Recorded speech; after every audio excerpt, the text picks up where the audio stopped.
All right. Hey guys, this is your host Thomas Tyree here from Onthehop Podcast. Today, I'm joined by two guests of the Three Guys and Six Balls podcast. I'm joined by Joel and Avery for the podcast. Today, we're going to be going over some NFL content. So I just want to say thank you guys for coming on today's show. And Joel and Avery, tell us a little bit about your guys' podcast. I'm actually curious to know because we just had this conversation, but how did you guys come up with the name Three Guys and Six Balls as the podcast name? um, I'll leave that one to Will, actually. He came Uh, up with the name. yeah, first, Will, not Avery. Avery couldn't be here today. He was supposed to be here with us, but that's all right. It's honestly an honor, so I'm not bad at it. It's fine.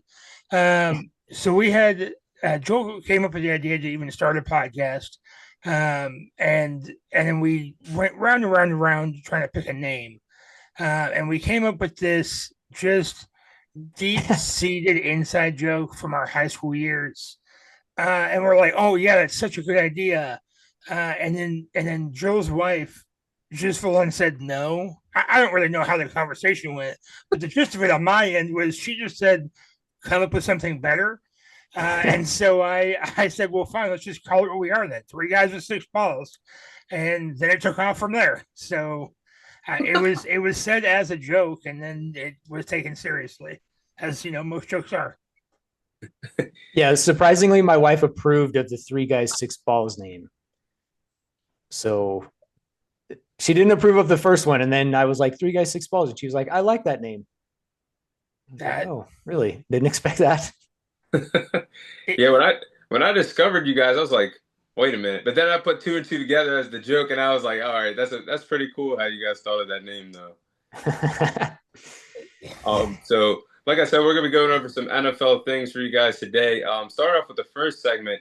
We're gonna be kicking things off with how we believe these divisions in the AFC and NFC are gonna play out. So, Joel and Will, I want to ask you guys, who do you guys believe, or which division do you guys believe will be the best division in football heading into this NFL season? Well, we recently talked about this on our show. We kind of ranked the divisions 1 through 8. And obviously, two of the top divisions are the NFC North and the AFC West because they both had 3 teams in the playoffs last year. I'm not convinced that either of those divisions or any division is going to have 3 teams in the playoffs this year because there's a stat that starting from 2002, when the divisions were realigned, that there's only been one division that's ever repeated having 3 teams in the playoffs in back-to-back years, and it was the NFC East in 2006 and 2007. So there's been 13 total divisions since then that have had 3 teams, but only one division has ever done it in back-to-back seasons. So on paper, you look at the AFC West and the NFC North, and they look great, right? But history says that it's likely that that's not going to happen again, where there's 3 teams in the playoffs from either of those divisions. So it's kind of tough because you look at, just the AFC West, like you look at the Chiefs, Broncos, Chargers, and Raiders. 3 of those teams made the playoffs last year, and the Raiders made a lot of improvements to their team. And so I think they're going to be significantly better, but it's hard for me to say, are they actually going to be the best division or are they going to knock each other off? And it's the same thing with the NFC North. Hmm. Okay. Yeah, I like that answer. And that was a good thing too, because like 3 of those teams came into the playoffs last year. Like what was it? The Chiefs, the Chargers, the Broncos, and the NFC North had everybody but the Bears. So these are some competitive divisions, and I think both of those divisions have a chance to be great this year. Well, what do you think? Who do you think will be the best division in football this year? So, I mean, that depends on how we're judging, right? Because by record, I guess, by all account, the NFC East was the best division of football last year because their team won the Super Bowl, which means in you could take it this way that they had the toughest division because 17 games are inside your own division, and so you sharpen yourself in your own division all the way to win the Super Bowl. Now that being said, if that were truly true, I think the Lions probably would have won because the Lions played the Vikings, and the NFC North was very good last year. But this coming up year, best team coming up this year. I'm actually going to go with the AFC North. They are constantly competitive with each other. I am a huge Will Howard fan, probably the only one not in Pittsburgh. But I've been on this one for a while, honestly. But I think that whole Steelers, Ravens, even the Browns, and oh gosh, who am I missing? Steelers, Ravens, Browns, Bengals. Bengals. Thank you. The Bengals, if they can get a defense figured out, they're going to be incredibly good. They have all their weapons. The Steelers, their coaching staff is amazing, and when they get mediocre players, they do pretty good. The Ravens have all the teams they have the team put together. They're right there every single year, and the Browns, well, you can't all be good. So I do like the AFC North as again as an iron sharpens iron division, and if they don't go 3-3 in their division, to me that's almost better than one team going 6-0 and one team going 0-6 because it's the competition is higher. Which is it's a different take on the question you asked, but I think it is a valid answer in that way as well. Yeah, I definitely agree. I like the answers that both you guys had, especially with that AFC North division. You can't really go wrong with that division because the Steelers, somehow, some way, they always finish above 500. They've done it for nearly 2 decades now. And the Bengals, if they can just figure out what to do defensively, I think they'll be right there with the best teams in the AFC. And then the Ravens are definitely like a few knocks away from winning a Super Bowl. That's how good of a football team they are. So I like both answers that you guys said. To me, I would probably go with the NFC East, but then again, I think about it, the Giants have the toughest schedule in football, and they're probably going to get derailed early. I hate to say it. So I'll scratch the NFC East or honorable mention, but I think the NFC North is going to be the best division of football. I mean, like Joel said, they just had 3 teams make the playoffs last year. I don't know if that's going to happen this year, but the Detroit Lions, they won 15 games last year. The Vikings won 14 games. The Green Bay Packers look pretty good this offseason. The Bears acquiring Ben Johnson as a new head coach. I think Caleb Williams is going to take the next step in his sophomore year for his NFL career. But I like the way how all 4 of these teams upgraded. Maybe I'll get to that later on, but the Vikings gambling, letting Sam Darnold walk and getting J.J. McCarthy as their starter, coming off a knee injury. But I like the Packers having a true number 1 wide receiver, Matthew Golden. I was really high on him. I wish he was a Cowboy, but things happen for a reason. I just think the NFC North is that division right there. Just I think screams to me that they'll be the best division of football this year. But I will say too, Joel, what you said in the AFC West, I like that division a lot as well. They're both going to be fun divisions to watch, that's for sure. Yeah. So I guess I'll ask you guys too while we're talking about it. From those divisions, those 3 divisions alone, we'll pull out those 3 divisions of the AFC West, the AFC North, and the NFC North. Who do you guys think will win those divisions this year? Well, in the AFC West, I got to go with the Chiefs. Until somebody unseats the Chiefs, I got to stick with the Chiefs. If there's a competitor, I would say the biggest competitor for the Chiefs is the Broncos, in my opinion. Even though a lot of people have kind of a knock on their offense, I think their offense is good enough to do what they need to do with the defense they have. They have one of the best defenses in the NFL, and I feel like they upgraded their defense in the NFL draft. So if there was anybody that's going to knock off the Chiefs in their division, I think it's going to be the Broncos. I like that one a lot because the Broncos have that type of defense that I think that's going to scare a lot of people this upcoming season. And Sean Payton, I mean, you guys are Oregon Ducks fans, and I know you guys probably like some Bo Nix when he was in college, but I feel like based off of what I've seen, Bo Nix is maturity-wise in his rookie season, I think he could have a good sophomore season. And then how do you guys feel? Well, Joel, how do you feel about the Chargers? Do you think they're going to be a contending team? How do you think they'll play out in this division this year?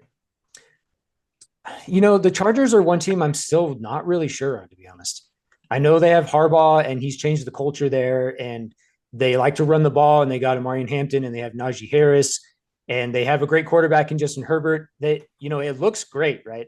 They have Ladd McConkey. They drafted Trey Harris. So everything looks great on paper, and their defense gave up the least amount of points per game last year. So they had a really good defense as well. I don't really know how I feel about them, to be honest. I'm still trying to decide how I feel about the Chargers. Yeah. And I say the same thing because everybody's so high on Justin Herbert, and I like Justin Herbert. Don't get me wrong, but I just feel like he's like overhyped in a way for someone that has been in the league for at least what is this 5 years or 6 years now, and he has yet to win a playoff game or do the things that these top tier quarterbacks are doing. So I understand he's been through a lot of coaches in his career thus far, but I don't know. I think I feel the same way that you do about the Chargers heading into the season. To piggyback off of that real quick, what you said about Justin Herbert, every time that I see Justin Herbert play, one of the announcers is comparing him to Patrick Mahomes, and he's not even close. Like you said, he hasn't done anything. He hasn't done anything in the NFL. He's not even close to Patrick Mahomes. And maybe he has the talent to do it, but he hasn't actually done it. Yeah, I agree. Will, I have a question for you. The AFC North, how do you think that's going to play? In my opinion, I think that's going to be a two-team race out there in that division. But how do you see the Ravens and the Bengals competing in that division this year? Or who do you believe will win the division out of those two teams? Or do you think the Steelers have a chance to win the division? I don't think the Steelers have a chance to win the division. What? You're not going with Will Howard? I know. I am on record of saying if the Steelers don't get Aaron Rodgers, which by all accounts, that's not happening, right? It is happening and it's not happening, and it is and it's not. And so right now, it's just not happening. If it was going to happen, they're already doing off-season mini camps. Off-season stuff has already started. Yes, he's in like his billionth year in the league, and does he really need to be in off-season camps this early? Probably not. But if he was going to be in and on the team, I think they would have done a move or made something more public or done something by now. Again, that can still change, but I'm on record of saying that if they don't get Aaron Rodgers and Will Howard's a starter, and Will Howard's going to win Offensive Rookie of the Year. I am big on this guy. That was also before they traded George Pickens, but I'm going to stand by it. I will stand by it. I don't mind. I'm okay with being the perfectly amount of right. So although I am big on Will Howard, I don't think they're going to even come close to winning the division. And just like the AFC West, you have to go with the Ravens until it's not. And the Bengals made some good strides last year in the offseason for their defense. But I just, until you show me that you're not the same defense you were last year, yeah, you had the number one passing quarterback, the number one receiver. You have probably the best 1 and 2 wide receiver tandem in the league right now. And you can have all the offense in the world, but if you can't stop anybody, then you're going to do nothing. And Joe Burrow's back there fighting for his life regularly. And so I think it's going to go Ravens. Gosh, I lost the entire name. I'm going Ravens, Bengals, Steelers, Browns. And the disparity between all of them, I think you're going to have like an 11-win Ravens team. I don't think you're going to get 13 or 14 wins out of the winner of the North because it's going to be so competitive inside their own division. I think you're going to get like an 11-win winner, and I think you're going to get a 7-win fourth place. So it's going to be a close race the entire year. I think the Browns are doing their damnedest to make actual strides to win games. And I think that what the biggest piece of that to showcase it to me was not drafting Shedeur Sanders when the whole world thought they should have at whatever pick that was. When they traded back, they're like, oh, okay, you're trading back to get Shedeur. And then they still didn't. And I was like, okay, wow, you guys are doing things. Something different. You're trying something different. You're not trading up to draft Brandon Whedon at pick 22 in the first round at a 28-year-old man. Like, you're trying to do something different than the Browns have always done. And so I like the direction they're going. I hate the Browns draft this year. But still, I like that they drafted Dylan Gabriel, and then a couple rounds later they drafted Shedeur Sanders. They did trade up to get him. I don't remember the running backs they drafted off the top of my head. They drafted 2 quarterbacks and 2 running backs, and it was like a fantasy draft where you went quarterback, running back, and it was like, what are we doing out here? And so it just felt very Browns-esque towards the later rounds in the draft, but I still think they made a lot of good strides. I believe it was Mason Graham in the first round at Michigan trying to bolster their defense. And so I like what they're doing. I just you got to show me first, kind of thing. So they'll be fourth, but I don't think they're going to be a top 5 or 6 pick in the draft next year either. Yeah, I like that answer based off of because I thought the same thing with the Browns. Like I'm thinking, okay, you got a massive haul for the Travis Hunter, or basically with the Jaguars and them then Travis Hunter. I'm thinking, okay, this will help them for 2026, so you can at least do your part for this draft. But other than the Mason Graham pick, I was just like, what kind of draft is this? I mean, I like them getting Dylan Gabriel in the third round, but then I kind of questioned why did you go back and get a quarterback in day 3 if you just got one night 2 of the draft? I think their whole draft just didn't make a lot of sense to me and didn't really improve the team other than Mason Graham being a part of the defensive line. But yeah, I think they're going to beat each other up in this AFC North division this year. I like the answer 11 wins. I could see 11 wins, 12 wins for the winner of whoever wins this division, and they could probably lock up the third seed in the AFC for the playoffs once that time comes. Yeah, I think it's a very fair assessment. Yeah. But we're gonna move on to the next segment here. I'm really curious to know your guys' answers for this one. We're gonna be sharing our top 10 quarterbacks heading into the NFL season. So you guys could just name the quarterbacks 1 through 10, whoever decides to go first. But I'm definitely curious to know your guys' answers for this one. Will, I'll let you go first on this one. Oh, I was going to say the same thing about you though, not about me. Give me 1 second. My notes are right here. Okay, so you have to go Mahomes, right? I feel like even though he didn't win the Super Bowl last year, he's perpetually the best quarterback statistically. Now, not statistically, but like when it comes to the clutch and he has to win a game, you're putting the ball in Mahomes' hands and he's just scooting around making it work. So I've got Mahomes 1. I've got Lamar 2. Josh Allen 3. I like where to go. Joe Burrow.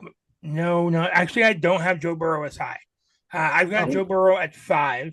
I like Hurts at 6 or at 4, excuse me, because he won the Super Bowl. He's been perpetually good. He in the Super Bowl, they said, you know what, we're going to make you throw the ball. You don't get to use Saquon. You're going to make you throw the ball, and that's exactly what he did. He's proven that he can be a Super Bowl winning quarterback, and that's what everybody wants. So I've got Hurts at 4, Burrow at 5. I like Jaden Daniels at 6. Herbert, even though and I like Herbert for the opposite reasons that I like Burrow, right? I got Burrow a bit lower because he has all the talents. And so it's like, okay, who's really doing the good here? And Herbert has none of the talents, but still puts up consistently good numbers, just can't finish it out. So Herbert at 7, I believe, right? Yeah. I can keep track. I like Matt Stafford at 8. I like, where did it go? I don't want to do it, but I kind of have to. I like Prescott at 9. And I actually like Jordan Love sneaking in at 10. Mm.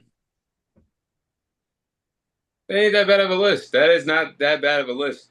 Do you view Dak as a better guy than quarterbacks like CJ Stroud or Baker Mayfield or Brock Purdy? Do you think he's better than those type of guys, Will? So I don't think Brock Purdy's very good. I think he's situationally Brock Purdy's good. I think that the 49ers just handicapped themselves for a long time. But I also felt that way about Dallas the last 2 times they've signed Dak. Oh, you're just handicapping yourselves because you're signing this guy who's not good enough to get you all the way, but you're going to pay him an absorbent amount of money to just be okay. And so I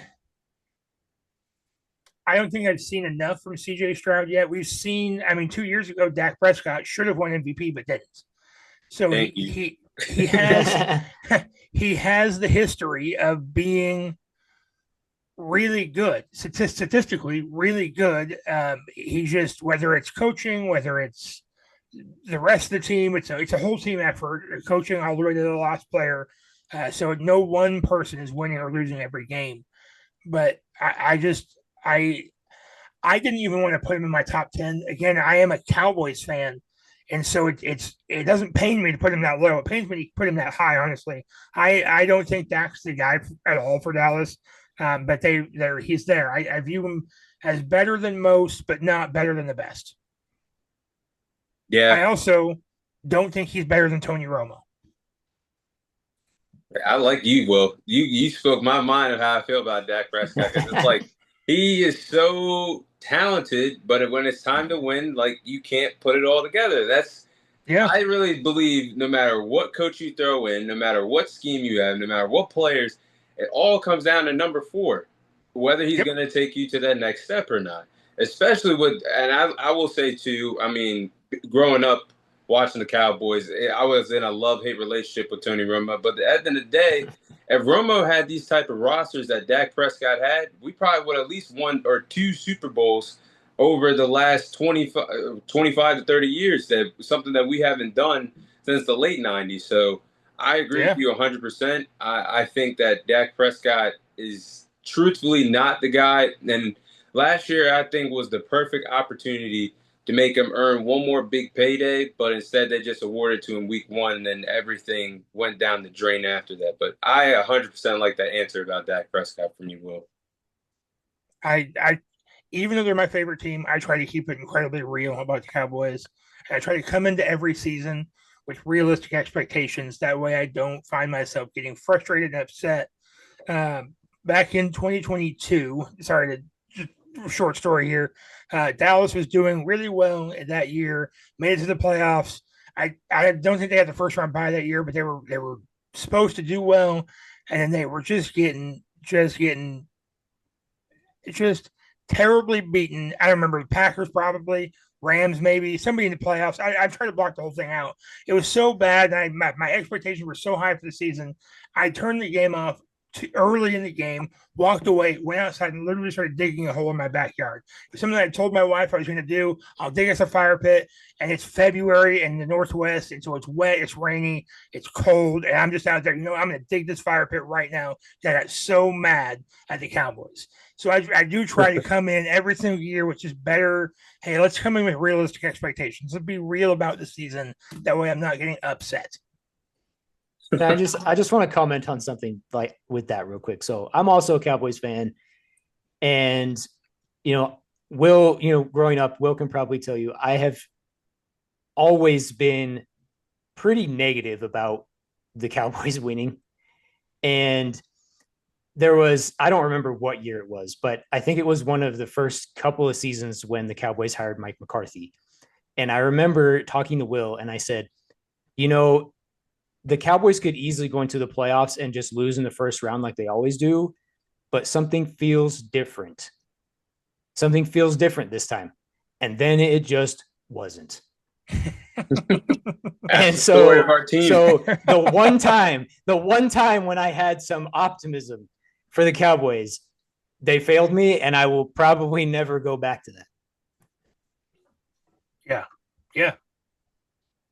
That's just our fate right now. Yeah, that's the story of the Cowboys right there. But Joel, who do you believe are the top 10 quarterbacks heading into the NFL season? So I also had Patrick Mahomes at one. I know statistically he wasn't the best last season, or hasn't been for the last couple of seasons, but when it matters, he just makes stuff happen. So you have to put him at one.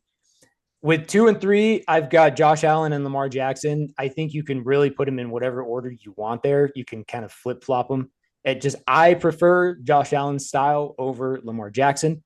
That's just me, and I really like Josh Allen because he started off as a quarterback who completed less than 60% of his passes in his first 2 years, and he got better, and he's elevated his team to almost getting to the Super Bowl. So I think he is, if I had to pick, I would pick him over Lamar Jackson, but I think you can flip them, go 2-3 with either one of them.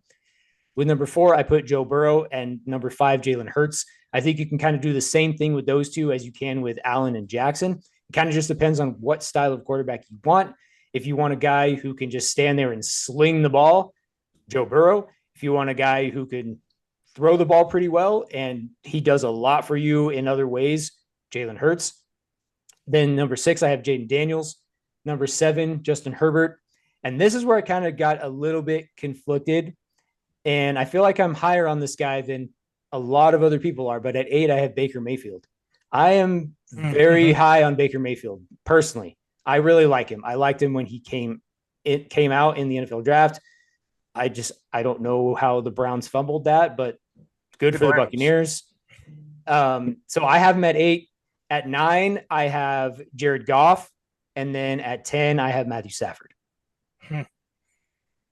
That's a good list. I think that's a really good list.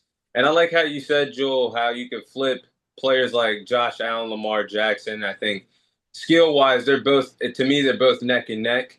I think they both bring different things to the game, both dual-threat quarterbacks. And I like both of them a lot because they're proven winners. The only thing they're just missing is that ring, and it's so hard when you have Patrick Mahomes in the AFC that just gets there every year, or helps the Chiefs get there nearly every year now. Burrow and Hurts, I do like that too. I mean, I was that Cowboys fan, and this was an unbiased, but the growth of Jalen Hurts, I thought he was just that type of quarterback as a dual threat to be a one read, then scramble quarterback. Look at his first read progression, then just scramble. But he has progressed over time, so he's won me over as a pretty good quarterback in the league. I like the answer of flipping them from 4 and 5. Honestly, I like the rest of your. I think you guys had a pretty good list of top 10 quarterbacks. Because there's no right or wrong answer, unless if there was a Brock Purdy your guys' top 10 list. I just do not like him at all. I'm sorry. I think Will hit it on the net. He hit it on the head with him being gifted and blessed with so many good teammates around him in San Francisco. But we'll see now what he looks like after that big contract. But yeah, there's just so many quarterbacks that you could honestly. You could make a case that there's 16 to 18 good starting quarterbacks in the league, based on how many good quarterbacks are in the league. So I like both of your guys' lists, but top 10 for me, I agree with you guys. I have Patrick Mahomes number 1. I mean, statistically, like Joel said, he hasn't been the best quarterback, but this man has 3 Super Bowl rings, over 15 playoff victories. I mean, the man is a proven winner, won MVPs a few times in his career. I'll go Josh Allen 2, just because he won the MVP last year and derailed Lamar Jackson, the Baltimore Ravens, to play Mahomes in the AFC Championship. So I have him at 2. 3, Lamar Jackson. I love me some Action Jackson. I think he's one of the best electrifying players in the league to watch every given Sunday. 4, I'll put Joe Burrow. I like what he can do offensively. 5, I'll put Jalen Hurts. Like I just said, he won my respect for winning a Super Bowl last year and has shown growth over the last few years as a starting quarterback. 6, Jaden Daniels. I would honestly flip Hurts and Daniels from each other, but Hurts just did win a Super Bowl. I love Jaden Daniels based off of the rookie season. He had one of the best rookie seasons of all time. 7, I'll go Baker Mayfield. Joel, I agree with you. I am very high on Baker Mayfield. He's been that breath of fresh air they needed since transitioning from a older Tom Brady, not as effective anymore, and he's done phenomenal in Tampa. 8, I'll go Jared Goff. 9, I'll go Matthew Stafford. And then I will put Dak Prescott at 10. That 10 spot, there's a lot of quarterbacks you could put, but I feel like Dak is going to have a really good year with players like CeeDee Lamb, George Pickens. The tight end that we have as well, I can't think of his name off the top of my head. Ferguson. Who'd you say? Ferguson. Oh, yeah, Ferguson. Jake Ferguson, yeah. So I think we're going to have a really good year of solid quarterback play. But I think those top 10 quarterbacks, I think, are going to come and play this year. But those are my top 10 this year. So just one thing I feel like might be controversial. Not saying it's wrong, because I don't think it's wrong necessarily, but controversial potentially. Justin Herbert's not in your top 10. See, that's the thing about – I want to put Justin Herbert there, but I don't know. There's something he makes those throws. Don't get me wrong. There's just something about him that I can't just put him in the top 10 right now. Yeah, I actually leaning towards putting him in the top 10, CJ Stroud over Dak, but I think Dak is going to have a really good year regular season wise. I don't know what's going to happen with the playoffs because something always happens. Well, we know what's going to happen with the playoffs. But yeah, I am really I do like Herbert, but it's just something about him that's just missing to me right now. I want to see him put it all together in one good year. And I thought even with the lack of receivers that he had last year, he had a really good year. Not the best statistically wise, but he had a really but based off of what he had, like Ladd McConkey was a rookie and his best receiving option. I just thought they would at least get to the divisional round based off of what I saw last year. And when I seen him get picked off 3 to 4 times against the Houston Texans defense, it kind of made me like, come on, Herbert. I thought this was it for you. Actually, that's a really good point, actually, because I don't have CJ Stroud in my top 10. And I feel like CJ Stroud is being overrated because of his rookie season. I don't think he's as good at, I don't think he's as good as people make him out to be. He's good, but I don't think he's in that top tier of guys. And I think he proved that last season, although he did have injuries at the wide receiver position, but Patrick Mahomes also has like no wide receivers. So, I think CJ Stroud is a little bit overrated, and Justin Herbert should have won that playoff game, in my opinion. Yeah, that's a good point because CJ Stroud, I like him a lot too. I was debating to put him in the top 10. But after that rookie season, it's kind of like some players take the next step, and we'll see what Jaden Daniels looks like in his sophomore season. Some players take the next step, but then some players also get figured out, and you have more time to scout these players. You have more time to scout these quarterbacks, and defensive coordinators can figure out ways to trigger this quarterback or like for their sake, he got sacked like over. I think he was the most sacked quarterback in the league last year because their offensive line wasn't as strong. But that was Caleb.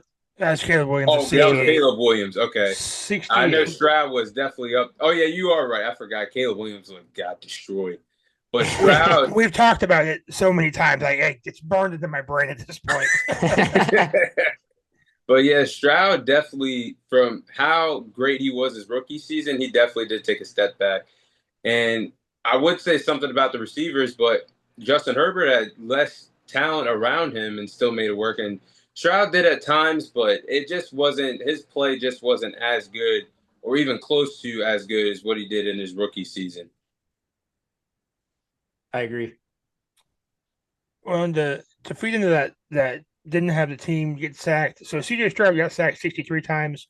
But moving down this list a little bit, two guys that all three of us had in our top 10 list, both Jaden Daniels and Jalen Hurts, got sacked 51 times each, but yet still managed to push through. Jalen Hurts went on to win the Super Bowl. And so although 51 is not 63 or 68, I still think that the best guys are going to overcome that. They're gonna play through it. They're gonna find a way around it, and they're gonna just make it happen. Sorry to go back to him, but that's what Tony Romo did. How many times did we see Tony Romo roll out right, spin back left, reset his feet, and throw the ball 70 yards down the field? Classic Tony Romo. It's a classic Tony Romo. As soon as you said that, I thought that play where he juked out J.J. Watt and just it to a touchdown. Yeah. I forgot. Terrence Williams, it might have been. That play just instantly came in my head as soon as you said that, Will. Yes. It's the best, and not that Tony Romo was the best. That's an exaggeration. He played the same time as Peyton Manning and Tom Brady. Let's not act like Tony Romo was the best of his time. But it's just the guys that are going to do it, and those that don't. And it's an incredibly simplified statement, but I'm just interested to see what's going to happen now, especially with CJ Stroud specifically, because they got rid of offensive line pieces. They lost Larry Tunsil, and so their offensive line got worse. And so he got sacked 63 times, and then you get rid of arguably your best offensive lineman. Like, that's going to help. So I didn't even realize Hurts got sacked 51 times, and they have like one of the best offensive lines in football. I didn't even know he got sacked that many times last year. Yeah. All they're good at is just pushing tushes. Get right up in there. Just Hey, that's their favorite play to run on 3rd and short, 3rd and 1, 3rd and 2. You know, or in the inches, you definitely know what's coming. And you can't stop it, so why not run it? Yeah. Tom Brady was incredibly successful at it, but they just called it the QB sneak back then. That's true also. Same play, just different guy doing it. Different team branded it. Yeah, that's true. But I'm definitely looking forward to how those quarterbacks play. But speaking of quarterbacks, we'll move on to the final segment. We'll be sharing our thoughts on which NFL quarterbacks are under the most pressure to succeed this NFL season. So I got a good list. I'm pretty sure you guys got a good list as well. Which quarterbacks to you guys are under the most pressure to succeed heading into the NFL season? I'm going to go Caleb Williams. Mm. I think that, you have this guy who's the number one overall pick. Everybody's comparing him to Patrick Mahomes coming out of the draft. He goes to the Bears, number one overall. And the Bears are a franchise that are desperate for a franchise quarterback. In the last 9 years, they've drafted two other quarterbacks in the top 11 picks of the draft, Mitch Trubisky and Justin Fields, who didn't work out. They didn't do anything in Chicago. And now you have this other guy who is supposed to be the savior of your franchise, right? So Caleb Williams comes out his rookie season. I know he gets sacked 68 times, but he throws for an underwhelming 3,500 yards and 20 touchdowns in his rookie season. He had like 400 and something rushing yards, but he didn't have one single rushing touchdown. So very, very underwhelming rookie season for Caleb Williams for who he was supposed to be coming out of the draft. And then now they hired Ben Johnson as their head coach. They make all these offensive line moves to stop him from getting sacked 68 times. And now your offense is supposed to be great, right? Because Ben Johnson's coming from the Lions, where they had the best offense in the league. You have Caleb Williams as your quarterback, who's supposed to be the next Patrick Mahomes. You have Ben Johnson, who's supposed to be the next great head coach. You have these offensive line pieces. It's supposed to make your offensive line significantly better than it was. They've surrounded Caleb Williams with all these pieces. And if he comes out and he doesn't perform, Bears fans are going to be outraged. Because I know a lot of Bear fans. I talk to a lot of people who do podcasts throughout the week, and a lot of Bears fans, and they are significantly higher on Caleb Williams than the rest of the NFL. These guys are praying and hoping and believing that Caleb Williams is the savior of their franchise. So if he comes out and has even just an average season, I think it's a failure of a season in the eyes of Bears fans. Joel, I liked everything that you said because I'm one of those people that I did not fall for the traps that these college analysts say when they throw in the generational talent nickname to these quarterbacks just because they can sling the ball that they like to see on their televisions or when they're at the games. Because to me, Caleb Williams should not have been hyped so much heading into that draft class last year. And for someone, like you said, under 3,500 passing yards in your rookie season, you weren't playing with scrubs on the outside. You had DJ Moore, Dunze, Keenan Allen when he was available. Your offensive line was bad, yes, but Bears fans expected that because that's the same reason why Justin Fields was unsuccessful at times in being a part of that offense, because their offensive line. So I definitely see your point of view because the Bears are desperate because when you were talking, I think the most successful quarterbacks in their franchise's history, you have to say Rex Grossman because he did play against Peyton Manning in that Super Bowl in 2005, 2006. And then Jay Cutler. Other than that, they have never had a solid franchise quarterback. That's a sad crazy. List. That's a sad list. So, yeah, I definitely agree with you. I think Bears fans are praying that this works out because if it doesn't, maybe you could have rolled with Justin Fields for a little longer and just built the team around him. But, yeah, I 100% agree with you. I think Caleb Williams is under a lot of pressure to succeed this year. Well, what about you? Is there a quarterback that you think is under pressure to succeed this year? Sorry, you said the Bears have never had a good quarterback consistently. Yeah, that's not exactly what you said. It's just my first thought was there's no way that's true. And I looked at it, looked up the stats real quick. Jay Cutler is their team record holding passer with 23,000 yards. And the next guy is Sid Luckman from 1939 to 1950 at 14,686. So, yeah, they have not had a guy forever. Okay, all right. Sorry, I'm not trying to fact check you or anything. It sounded fishy. I'm like, there's no way. There is a way. There's absolutely a way. So it's crazy when you think about that because they've been around, like you said, since the 1930s, and you mean to tell me for as long as you've been around, especially with the stack team, well, the 85 Bears was known for their defense, but you mean to tell me you've been around for that long and you never really had a true solid franchise quarterback that you could go Yeah. back in history and be like, wow, this was our guy so and so years ago. I remember seeing him make all these moments, but Jay Cutler and Rex Grossman, wow. What a list. So I desperately want to say Dak Prescott. I wholeheartedly want to say he is under the hot seat right now. The problem is that he's super not, especially this season. He has a brand new head coach, new offensive coordinator, I believe. They've got a new offensive regime in there, and so he's no matter what he does this year, he's gonna get a pass. It's just gonna be, well, it was a new system, so it's okay. They could go 1-16. Okay, you know what? He had an okay season, but it was a new system. It was the coach's fault, and they're just going to keep stroking that ego all the way until he owns the Cowboys, because Jerry just will sign the Cowboys over to him and just, okay, what, you know what, you did great, kid. Here's the team. And so, as much as I want to say Dak, I just can't because of the attitude of the Cowboys. I'm actually going to go with Joe Burrow, Mm.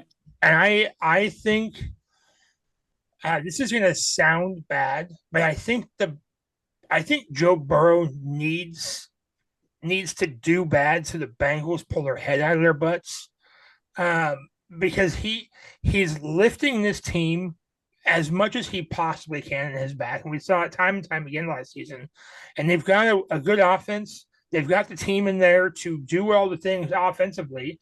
And yeah, Joe Burrow is not Patrick Mahomes when it comes to the end of games. He is putting his team in a position to lose just as much as trying to get his team to win. But he's still winning as much as he possibly can. If they had a decent defense, I don't even say a good defense. If they had a decent defense, that team would have been pretty scary last year, and it just didn't happen. And so, there's only so many times a quarterback can put the team on their back, and just carry it as far as they possibly can. And they barely missed the playoffs last year, if I remember right. And so I think with a mediocre season, I think that he's going to take the fall for it, and it's going to be put as his fault. He's going to go to a different team next year and flourish wonderfully with a well-rounded team. Dallas? I said well-rounded. And then, but seriously though, if you could plug and play him in like the Raiders, right? Geno Smith doesn't end up being the guy. Joe Burrow's on the table. Hey, let's go get that guy and add him to our team. But it's going to take him sucking one season, and sucking by Joe Burrow standards is still pretty dang good.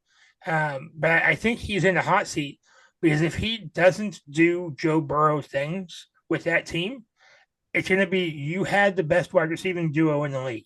You had a good offensive line. You had the right staff. We had the system in place to make you succeed, and then you still didn't. So you have to go because clearly you're the problem here. And then the following season after Joe Burrow, that team's going to win 2 games because they're going to realize how much weight he actually carried for that team, and they just can't replace it that fast. So I think it's going to be good for him in the long run, but I do think he's got a lot of pressure to get back to the Super Bowl and to do something with it. Yeah, Joe Burrow, I think he's got his hands full because, like you said, I mean, the money, you can only have so much money to play with in the NFL. With them spending so much money on Joe Burrow, Jamar Chase, and T. Higgins being locked up, it's like, where's the money to go on the other side of the football for the defense? Because they need some type of a defense if they're going to go on a run, and they're just going to find themselves in a hole trying to play catch up and then getting caught up at the last game or so, and then not making the final spot for a wild card spot in the AFC. So, yeah, I get the point with Joe Burrow because it might take one bad year for him statistically for the Bengals to say, okay, what can we do to improve this whole entire team instead of only on the offensive side of the ball?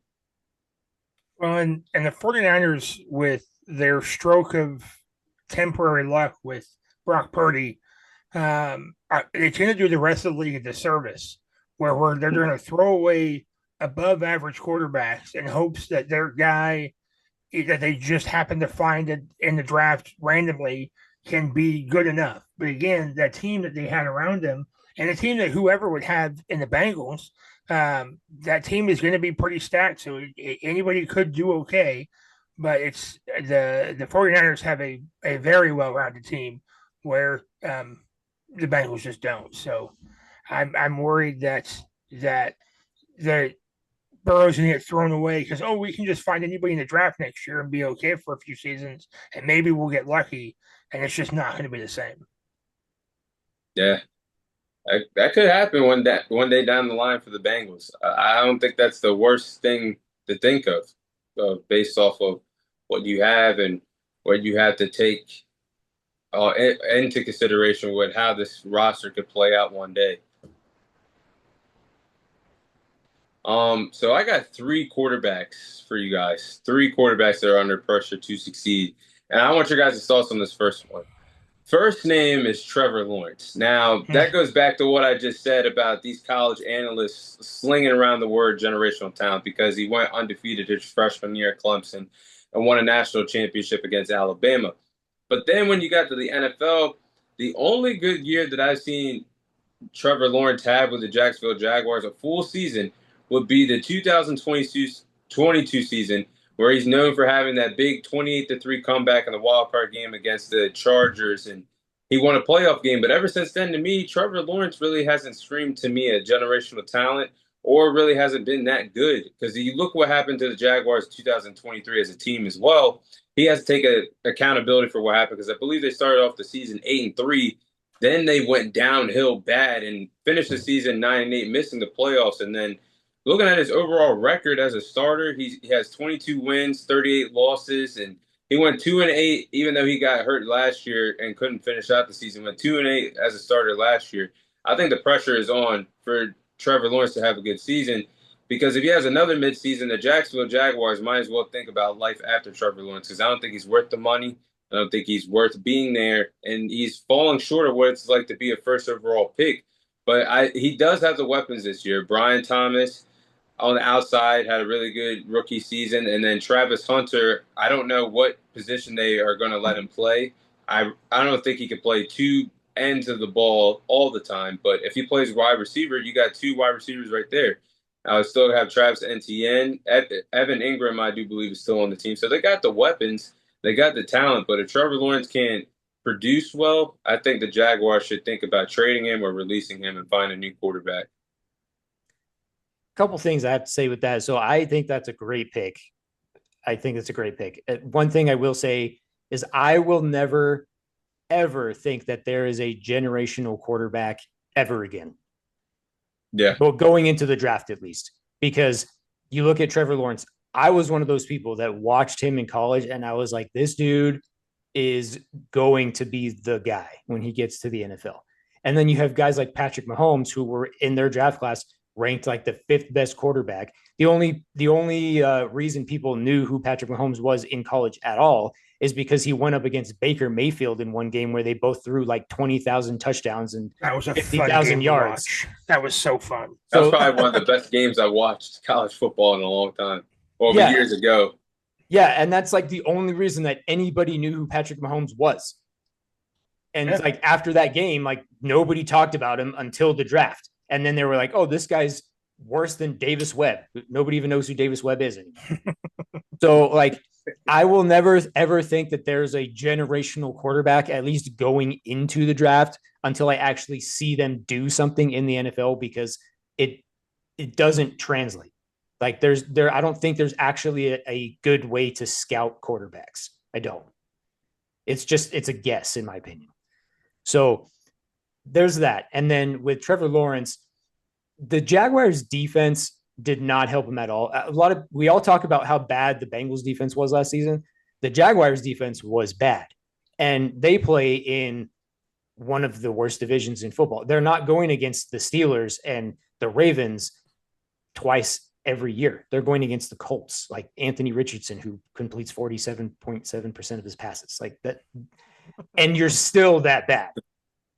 So in his defense, the Jaguars were just awful on defense, like worse than the Bengals. But the reason we talk about the Bengals is because the Bengals were actually like competing, and they have Joe Burrow, who you could probably consider maybe a generational talent at quarterback. But like you said, this season he's got weapons. He's got Brian Thomas Jr. He has Travis Hunter. I don't know if the defense is going to be that much better, but I think it's time for Trevor Lawrence to say, it doesn't matter what you give me on defense, I'm going to do it anyway.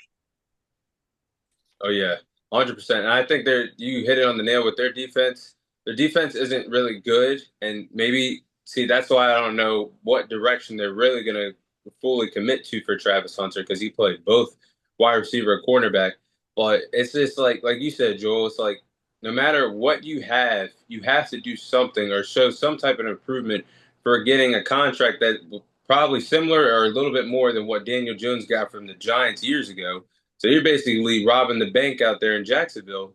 I'm just going to get this type of money, but I'm not going to show any type of improvement why I should still be here, be a starting quarterback, or show why I can get you back to being a contending team in the AFC.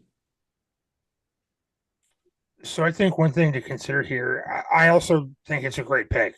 Last June, he signed a 5-year, $275 million contract. They can't do anything with him. They have to keep him or trade him.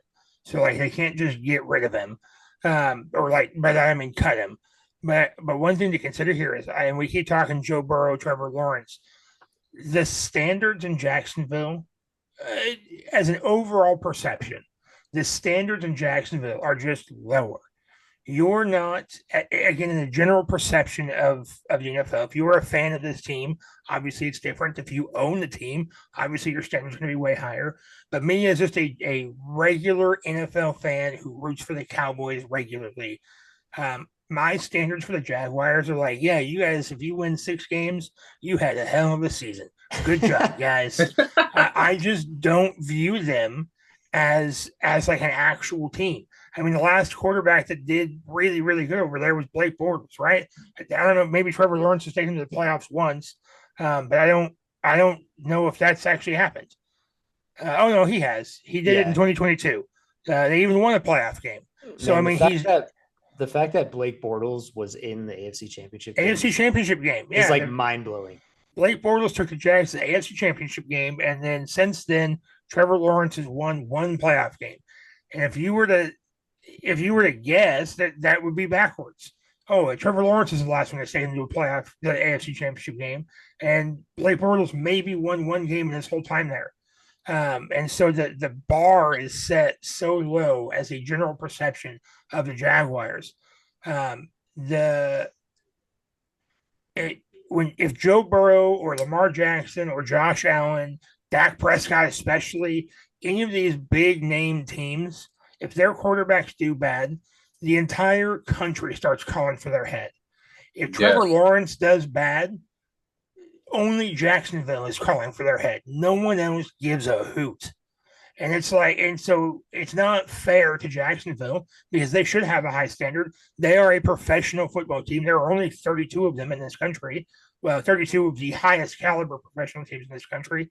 And they have one of 32 NFL starting quarterback positions. And so it should be an incredibly coveted spot. But I think the standard is just set lower. And it's not just the Jaguars I feel that way for. I feel that way for the Titans. Cam Ward, his first year in the league, his expectations from me, if you get 3 wins next year, good job, pal. You took that Titans team and you got 3 wins out of them. Congratulations. Yeah. That's so low. We would never say something like that about Dak or Patrick Mahomes or even Jordan Love with the Packers. You're never going to say, oh, yeah, 3 wins. Good job, guys. And so it's just something to think about, that the way we view these teams, I think, has a lot to do with how much of the hot seat they're in. And same goes for coaches, but these quarterbacks, I get the same treatment. Yeah, I agree with both of you guys because it's like if you're not a quarterback that's in that big type of market, or you're not in prime position in these prime time games where people around the country are forced to watch you in like a 4 o'clock slot on Fox, or a Monday night game on ESPN, or Sunday night football game, they're not going to care if you have bad seasons or not unless you follow the team or you really care how this player is progressing or degressing around National Football League, because all the eyes are on the big market teams or all the superstar type of players. So I 100% agree with what you said, Will. And Joel, you made a lot of good points about the generational talent thing for college, especially because nowadays it's just whether you believe it or not until they get onto the field and you see with more film and how the games go, how they'll play. So I definitely agree with what you guys said based on Trevor Lawrence and how the league works as starting quarterback. Next quarterback would be J.J. McCarthy. Now I know that's pretty hot, but J.J. McCarthy has some big shoes to fill for Sam Darnold because this team is a few knocks away from going to the Super Bowl or winning a Super Bowl out there in Minnesota. This roster is so good. When you go 14-3 and you're one game away from winning the NFC North last year, and you let Sam Darnold walk, I think Sam Darnold was a guy that I probably would have let walk too, only because when the moment mattered the most, the moments mattered the most. Sam Darnold, you go back at that NFC game with the Lions in the final game of the season where the division was on the line. That man just did not come to play. Then you look at the following week that happened against the Rams. The same thing happened. That man did not come to play. So that showed me, based off of two basically important, significant games and a playoff game, that this man might not be worth re-signing when you drafted a quarterback within the top 10 a year ago in the draft. So I think JJ McCarthy is going to be under a lot of pressure to succeed. But the Vikings, they're right there because they updated their team during the offseason in the trenches on both offensive line, defensive line. They got Ryan Kelly, Javon Hargrave, Jonathan Allen. Looking at cornerback, they got Isaiah Rodgers, who's pretty solid. So this team is ready to go, but we're going to see if JJ McCarthy's ready to go in his first NFL season as a starter. So I think there's going to be a lot of weight on his shoulders heading into the season based off of how well the Vikings should be able to produce and them being a contending team out there in the NFC. Yeah, we actually talked about Sam Darnold on the show we recorded last night that's going to come out tomorrow because we were talking with a Seahawks fan. And so we were talking about Sam Darnold, and I made the comparison between Sam Darnold and Case Keenum when he played for the Vikings. And one comparison I made is Sam Darnold had the best year of his career with the Vikings, and Case Keenum had the best year of his career with the Vikings. And in all the other seasons that they played that weren't with the Vikings, they weren't anywhere near as good. You could also make a case, we did not talk about this, but you could also make a case for Kirk Cousins. He had some of the best statistical years of his career with the Vikings. So the Vikings just have this way of making quarterbacks look better than they are. And Will has actually not been high on JJ McCarthy at all, but he did say on our show that that comparison I made between Darnold and Case Keenum actually gives him some sort of hope for JJ McCarthy. That's not a bad take. I forgot about Case Keenum because Case Keenum got them to the NFC Championship a few years, well, not a few years ago, about 6-7 years ago, and they let him walk to go get Kirk Cousins. So it could be a similar situation that plays out where, okay, we lost one guy that got us pretty far or where we think we can go, but let's see where the other guy can get us for our future. So I like actually that Case Keenum comparison and Kirk Cousins as well. You could say that I would take his years in Minnesota over the years that he had in DC with the Commanders. So I like those points, Joe. I like those points a lot. I actually think we're going to see Kirk Cousins back in Minnesota this year. I don't think that JJ McCarthy. I probably should have said JJ McCarthy. Now that you said him, I think he has the shortest leash, and it's not fair to him because, as mentioned, he's coming in and stepping in as unofficially a rookie. I don't really know how this is going to work, if he's going to get the Ben Simmons treatment or not. And just for those that didn't get that, Ben Simmons was drafted in 2016, missed the entire 2016-2017 season due to an injury. And then 2017-2018 season ended up winning Rookie of the Year, and was technically his second season in the NBA. I don't think So they do that in the NFL.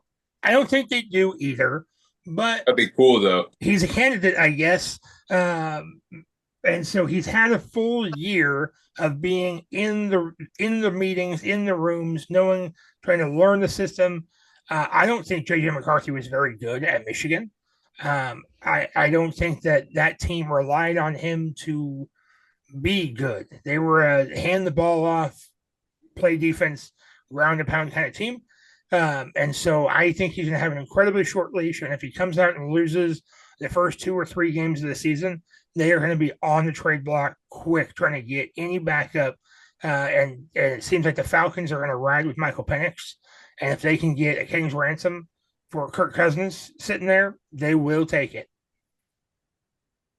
I actually like those things that you said, Will, because I thought the same thing about J.J. McCarthy. Now, we'll see how he looks in the NFL, but I thought the same thing at Michigan. This was a guy that was a part of a loaded team that won a national title a few years ago with Jim Harbaugh and several other players, and they had some pretty good running backs in that offense as well.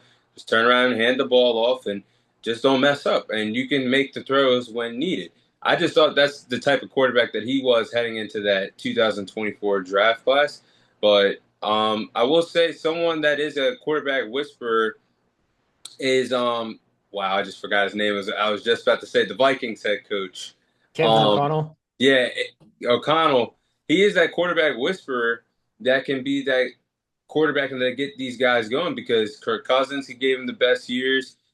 He was a part of that Rams team a few years ago when he wasn't calling the plays, but he was offensive coordinator. Got a lot out of Matthew Stafford, and also was a part of that staff when Baker Mayfield came in there for a few weeks to play in LA. But this man knows what it takes to bring the best out of quarterbacks, and he did the same thing with Sam Darnold last year. So I want to see how this plays out, but I do believe it. He is the finger's going to be pointed straight to him if something happens and they start off slow, because their roster is there to win a Super Bowl now. So you're asking a quarterback a lot in his first official season to start in the NFL. But I definitely agree with that about J.J. McCarthy from what I've seen in college. Last quarterback before we sign off. This one I think you guys are going to 100% agree with. That's Anthony Richardson. I think Anthony Richardson definitely has a long 2 months, 3 months ahead of him because he is not guaranteed to be the starter. They brought in Daniel Jones to compete with him during camp to see which quarterback is going to win the quarterback battle and become their starter. And if Anthony Richardson can outbeat Daniel Jones in camp and he starts this year, I feel like if he fails this year, he could risk the fact that Shane Steichen, their head coach, could be fired this year. And Anthony Richardson was a project pick coming out of Florida, fourth overall pick in the 2023 draft. He hasn't been that quarterback that has developed at all, in my opinion, since becoming a starter in the NFL. And last year, looking at what Anthony Richardson did, he threw for only 1,100 yards passing, 8 passing touchdowns, 12 interceptions, a QBR of 47.4. Joel, I think you just said that not too long ago. But his attitude on the field was bad. Like, you can't be tapping yourself out of the game in the fourth quarter, making the runs to help your team get down the field. We don't see Lamar Jackson do that. Jalen Hurts, Josh Allen, quarterbacks that like to run. But this Colts offense is too stacked offensively for Anthony Richardson not to have a good year. I mean, they got Michael Pittman, they got Alec Pierce at the wide receiver position. They got Jonathan Taylor still in the backfield. This team and they just drafted Tyler Warren, tight end from Penn State. This team is too stacked offensively for Anthony Richardson to have any hiccups or start off the season bad if he outbeats Daniel Jones in camp. And I just feel like this is it for him to prove it, why he could be the franchise quarterback for the Colts this year. So I have tried to find just about every way possible to convince myself that Anthony Richardson can turn his career around. And I've kind of made the comparison between him and Josh Allen. And the reason that I've done that is because I mentioned it earlier. Josh Allen, his first 2 seasons in the NFL, he completed less than 60% of his passes. So here's a guy who's really good as a runner, but coming out of college, he wasn't very good as a passer. He didn't have a high completion percentage. And so you saw that the first 2 seasons in the NFL. He completed 52.8% his rookie season, 58.8% his second season. But he's consistently gotten better. And this offseason, Anthony Richardson is actually working out with Josh Allen. So I've tried to convince myself that, things can turn, if Josh Allen can turn things around for his career, maybe he can show Anthony Richardson a little bit of how to do the same thing. However, you mentioned it, the attitude with Anthony Richardson is just complete opposite of Josh Allen. And maybe he can turn that around too, maybe. But, when you look at Josh Allen now, he's the guy. Like, he's the guy that everybody looks to on the Bills. He is their leader. I saw a post with Elijah Moore, who the Bills signed this offseason to give him some extra wide receiver help. He just said in a video about just catching a pass from Josh Allen that it made him smile, just catching a pass from the guy. Like, Josh Allen is the leader of that team. Anthony Richardson is not anywhere near that. Nobody says good things about Anthony Richardson. His teammates probably have bad things to say about him. And I don't think Josh Allen has any teammates that say anything bad about him.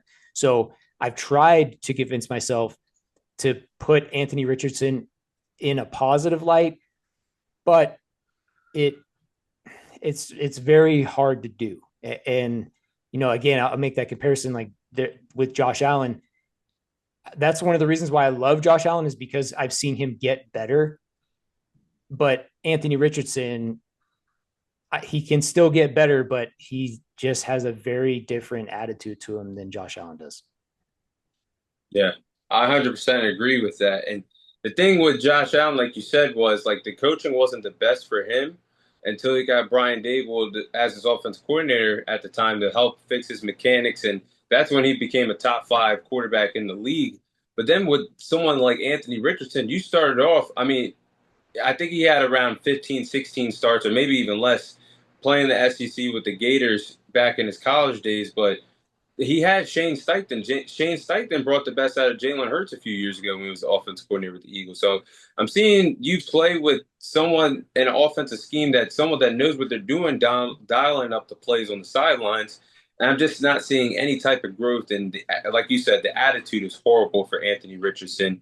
I don't really see anybody really defend him in that Colts locker room the way you're supposed to defend your franchise quarterback, or nobody really says anything noticeably good about him. So I 100% agree with you, Joe, about the things about Anthony Richardson, and I just think he's on his last leg to prove to everybody why he could be a starting quarterback in the league.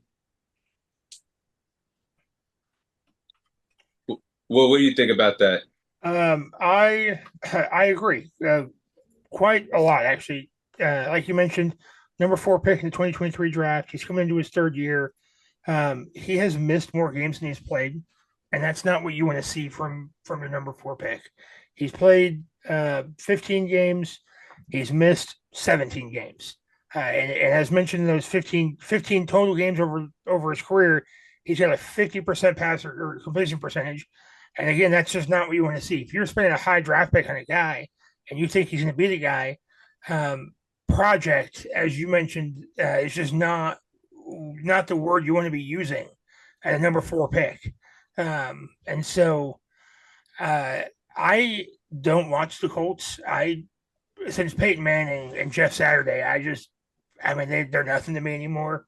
One of my really good buddies loves the Colts, and he is more negative than I am about the Cowboys, about the Colts. So I've heard him mention the attitude thing before, but I've never really paid attention to it.